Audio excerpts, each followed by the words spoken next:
I would definitely put AI high on the list just because. In 1999, an 11-year-old boy whispered, "I see dead people," and became Hollywood's golden child. He earned an Oscar nomination, made millions, and directors called him a genius. But in 2025, that same boy was arrested at a ski resort, screaming slurs with cocaine in his pocket. His house burned down, his insurance denied him, and now he's living with his sister, facing jail time and apologizing for words he claims he doesn't remember saying.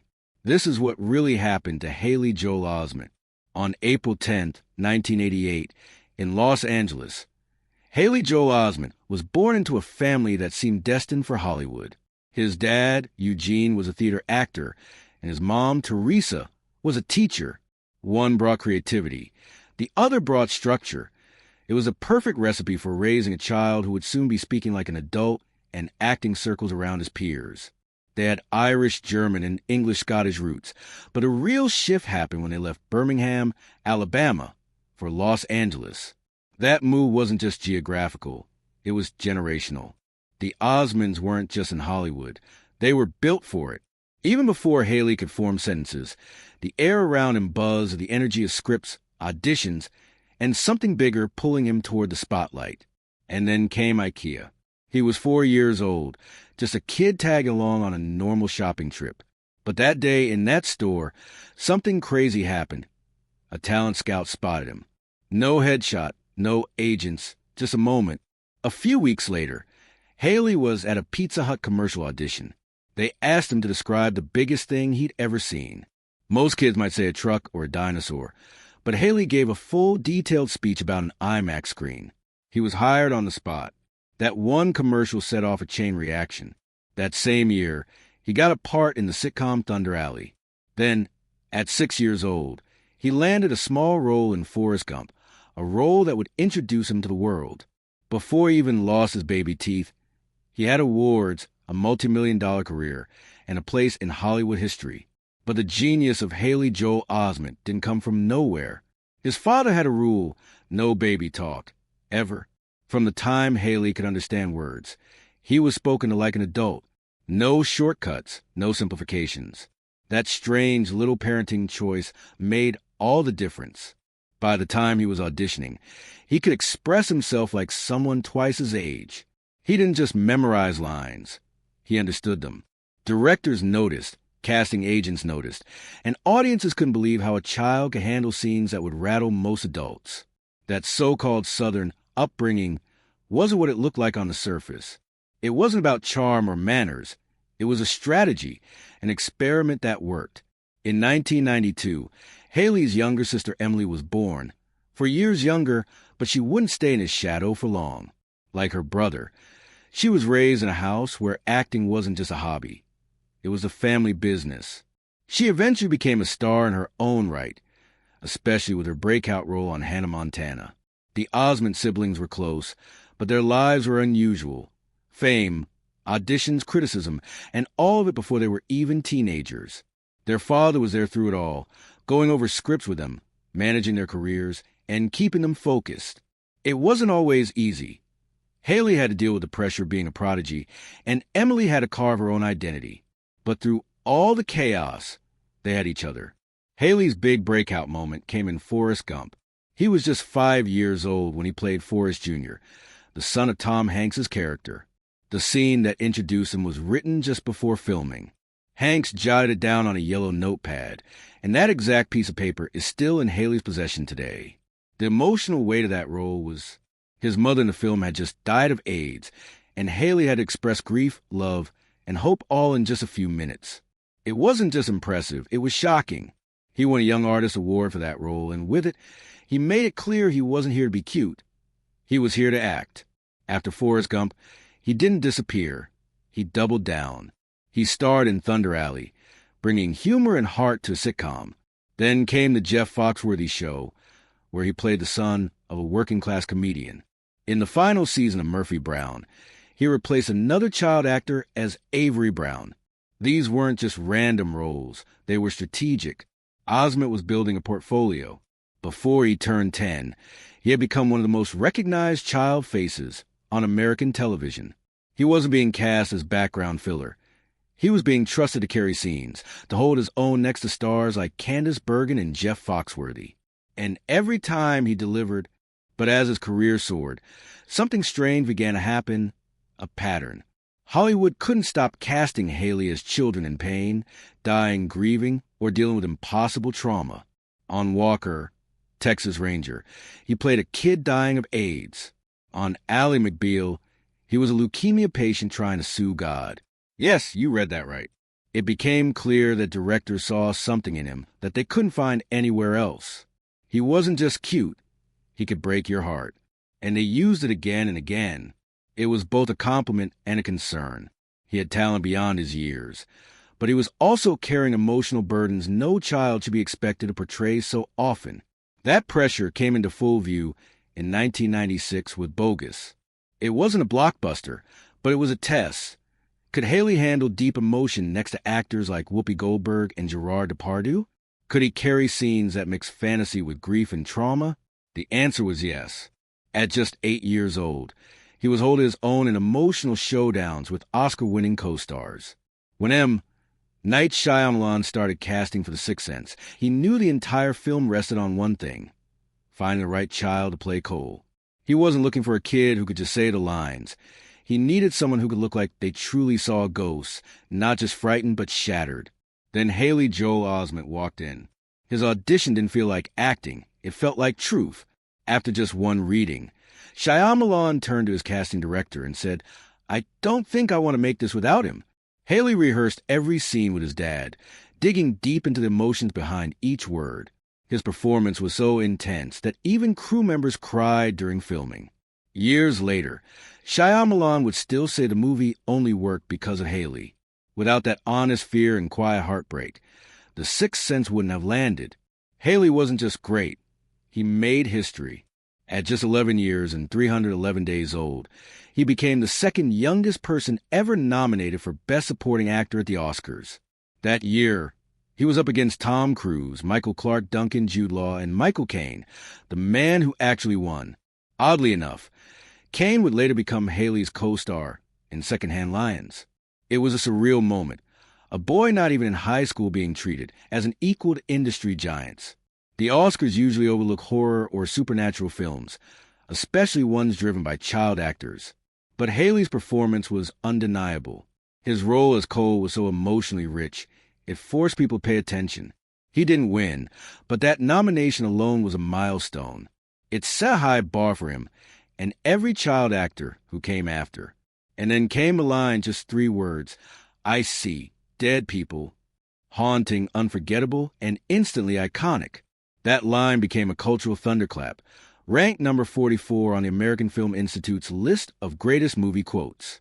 It echoed far beyond the film itself.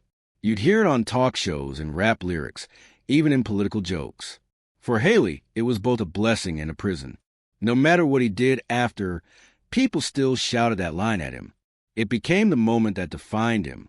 Some even say the film's twist ending, and that line helped invent what we now call spoiler culture. 25 years later, people still reference it. It was lightning in a bottle, and sometimes that kind of lightning won't let you go. But the numbers tell another story. The Sixth Sense didn't just succeed, it exploded. With a budget of $40 million, the film raked in over $672 million worldwide. That's more than 16 times what it cost to make. In the U.S. alone, it earned $293.5 million, and it stayed in theaters for months. That kind of staying power is rare, especially for a supernatural thriller led by a kid. His next big film, Pay It Forward, came out just a year later. On the surface, it looked like a feel-good story about kindness spreading through the world.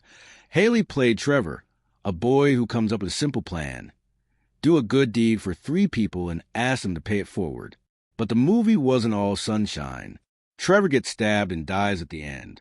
The message was powerful, but the story was brutal, and the actors around him, Kevin Spacey and Helen Hunt, would later face personal controversies that cast a strange shadow over the film. It made just $55.7 million worldwide, barely above its $40 million budget. Critics were mixed. They praised the idea but questioned the execution. Looking back, It was a film that tried to show how kindness could ripple through a broken world. Instead, it left audiences with a feeling of heartbreak. And maybe that was the point. Then came Spielberg's AI, artificial intelligence. This was no small project. Originally started by Stanley Kubrick, the legendary director passed away before it could be made. Steven Spielberg picked it up, and he picked Haley Joel Osment to star. At just 13, Haley carried the entire film as David, a robotic child programmed to love. The movie cost over $90 million to make and earned $235.9 million worldwide. It wasn't just visually stunning, it was emotionally layered, and Haley's performance stunned critics. He won his second Saturn Award for Best Younger Actor. The film itself got 2 Oscar nominations and 5 Saturn Awards. In 2016, it was ranked the 83rd best film since 2000 by BBC critics. For a kid to lead a film that deep, that strange, and that philosophical, it proved beyond any doubt that Haley wasn't just a child star. He was a real actor. But not everything he touched turned to gold. In the same year, he starred in Edges of the Lord, a Polish film about a Jewish boy hiding from Nazis. The subject was dark, and the tone was even darker. Haley nailed the Polish accent, and Willem Dafoe co-starred, but almost nobody saw it. It never got a U.S. release and disappeared. Years later, that film took on a tragic twist. In 2025, Haley made headlines after being arrested during a blackout incident where he reportedly used an anti-Semitic slur. He apologized publicly, but fans couldn't help but notice the eerie irony. The boy who once played a Jewish child running from Nazis was now caught in a scandal involving anti-Semitism. It added a bitter layer to a film already forgotten. While his movie career faced ups and downs, something else was quietly building: his voice acting career. In 2002, Haley became the voice of Sora in Kingdom Hearts, a video game that mixed Disney characters with Japanese RPG storytelling. It became a global hit. Over the years, Haley voiced Sora in 11 different games. The series sold more than 36 million copies. Even when his name faded from Hollywood headlines, gamers still knew his voice. He once admitted that fans sometimes told him about new games before the developers did. That's how closely they followed the series. Kingdom Hearts gave Haley a second kind of fame, one that spanned 2 decades. As of 2025, with Kingdom Hearts 4 on the way, he said the idea of leaving the character behind was bittersweet. Sora wasn't just a role anymore. It was part of his life. In 2003, he tried something different with Secondhand Lions. He played Walter, a shy teen sent to live with his 2 eccentric uncles, played by Michael Caine and Robert Duvall. It was a quiet film, no ghosts, no robots, just heart. And it worked. The movie earned $47 million on a $30 million budget. Haley's performance was strong and steady, and critics praised how he held his own next to 2 acting legends. He won the Critics' Choice Award for Best Young Actor. More importantly, he proved that he could grow up on screen without losing what made him special. The film became a family favorite, known for its charm, humor, and warmth. It showed that Haley Joel Osment wasn't just a moment. He could adapt, he could last. They said he could have been the next Leonardo DiCaprio. At just 11 years old, Haley Joel Osment had already earned an Oscar nomination and starred in The Sixth Sense and AI, artificial intelligence. He was Hollywood's golden child. But then something strange happened. Just as the roles were pouring in and the red carpets were rolling out, Osment walked away. No scandals, no burnout, just a quiet exit. Industry insiders were baffled. Why would one of the most bankable young stars in America turn down fame and money at its peak? It wasn't a breakdown. It was a strategy. Osment knew exactly what he was doing. He saw what happened to other child actors, trapped in the same kinds of roles, stuck playing versions of their younger selves forever. He didn't want to be another cautionary tale. So he stepped back, not because he had to, but because he wanted to protect his future. He once said the Hollywood of the early 2000s felt predatory and aggressive. Tabloids were turning young actors into targets. One wrong move, one awkward photo, and your life was a headline. He wasn't willing to play that game. So in 2007, he left not just the spotlight, but the entire city.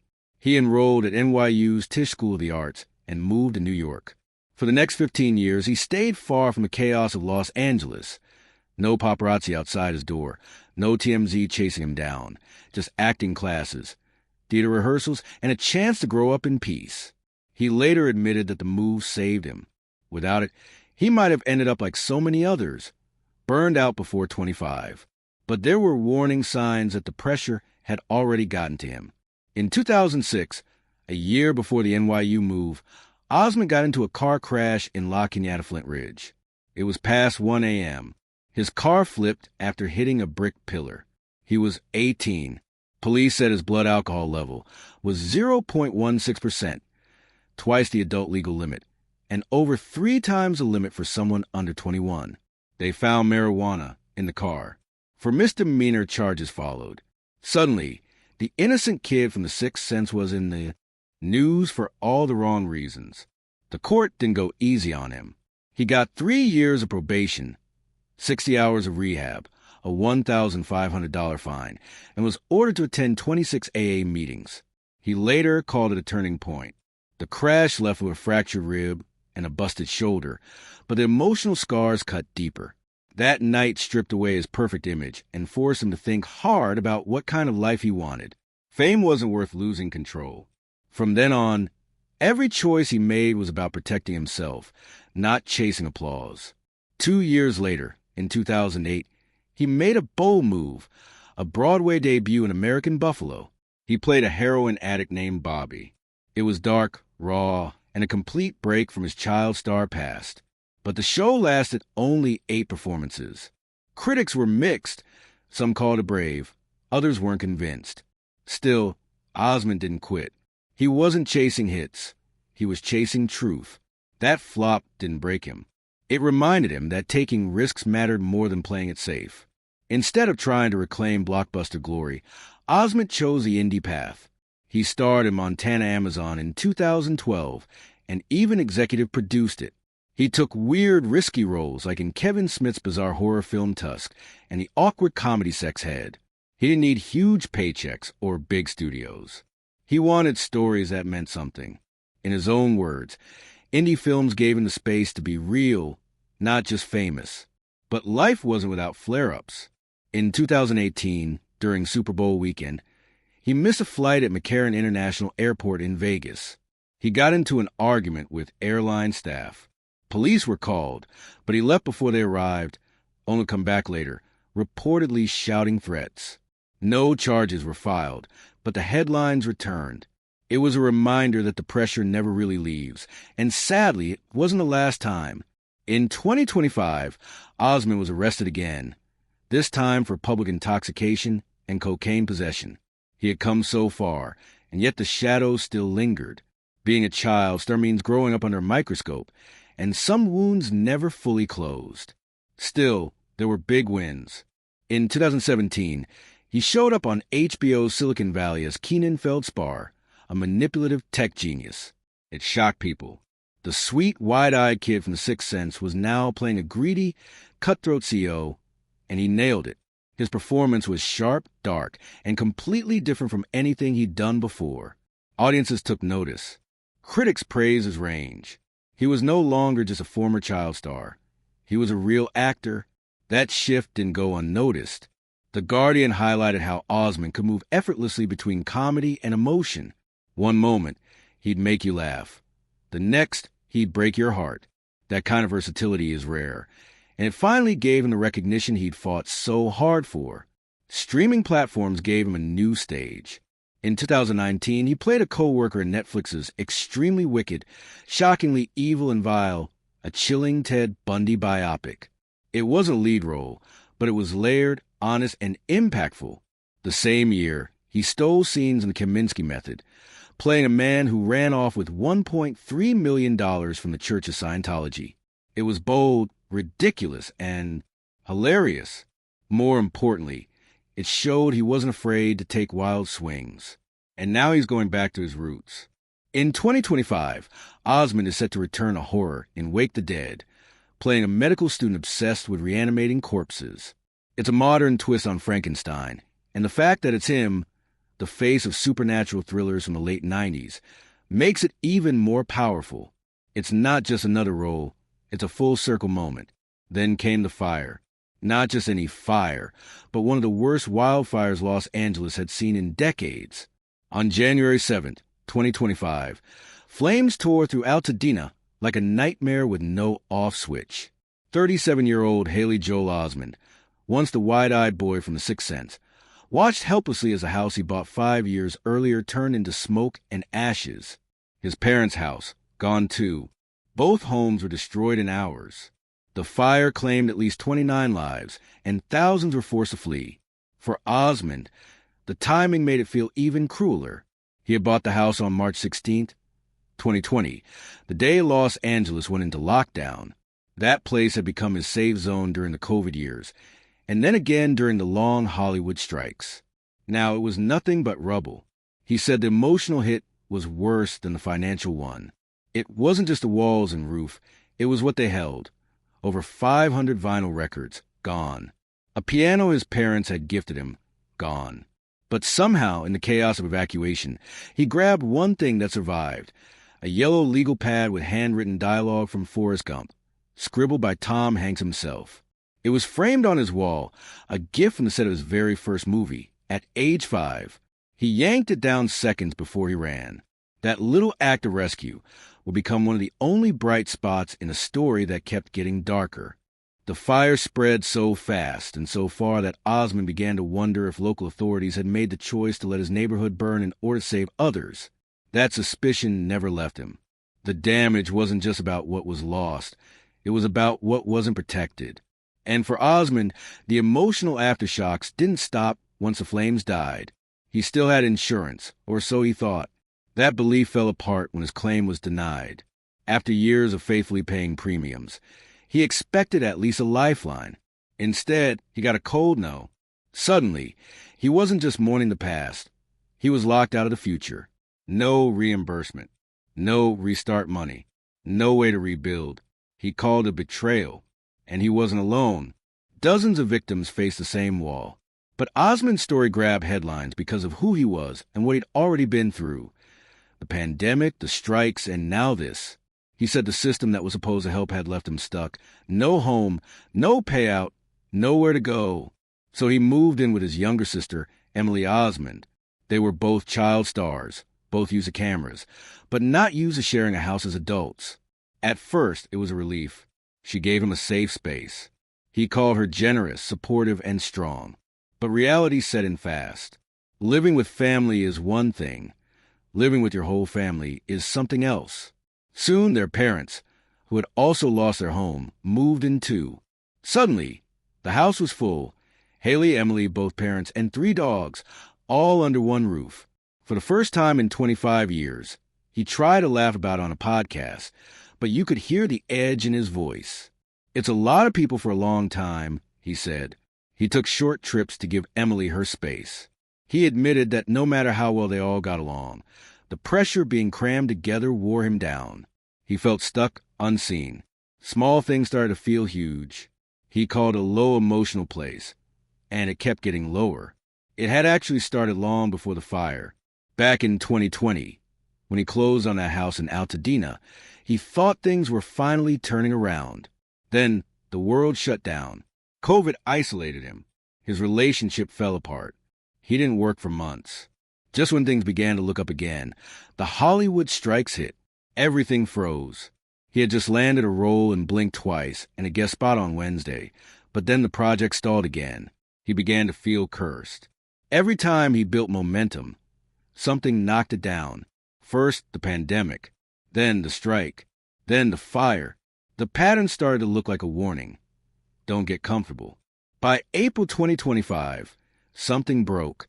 On the 8th, he was arrested at Mammoth Mountain Ski Resort. Around 2 p.m. witnesses said he was acting strangely, trying to board a ski lift with no snowboard and his helmet on backwards.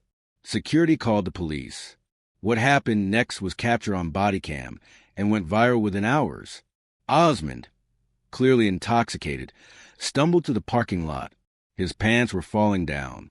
He kept shouting, "I'm being detained and I'm American." Officers found a $20 bill with a white substance inside, believed to be cocaine. But that wasn't the worst part. As police led him to the car, the footage showed Osmond screaming slurs, anti-Semitic, angry, and ugly. He called an officer a Nazi. He hurled words that had to be censored. Later, he claimed he was blacked out, but the damage was done. Social media exploded. Jewish groups condemned him. News outlets played the clips on loop. The public couldn't believe what they were seeing. This wasn't a quiet boy who once saw dead people. This was a man unraveling. 9 days later, on April 17th, the Mono County District Attorney officially filed charges. 2 misdemeanors, one for public intoxication and the other for cocaine possession. He was ordered to appear in court on July 7th. The penalty could be 6 months in jail and a $1,000 fine, though first-time offenders often get community service or probation. But the punishment wasn't the only problem. The bigger wound was public shame. That same day, Osmond released a statement. He didn't make excuses. He said he was horrified, said he'd had no idea what came out of his mouth until he saw the video. He called it nonsensical garbage. He admitted the fire and the losses had broken him emotionally, but he made it clear that none of that excused hate. He apologized to absolutely everyone. This hurts, especially the Jewish community. He didn't ask for forgiveness. He promised to atone. Reactions were mixed. Some believed him, others didn't. Many couldn't forget his past run-ins with the law, like the DUI in 2006 or the airport incident in 2018. They said this wasn't a one-time spiral. It was a pattern. Now, everyone's watching what comes next. On July 7th, he'll stand in a courtroom in Mammoth Lakes. Cameras will be there. Reporters, legal experts. Everyone waiting to see whether Haley Joel Osment gets another shot or if this is where his story takes its final turn.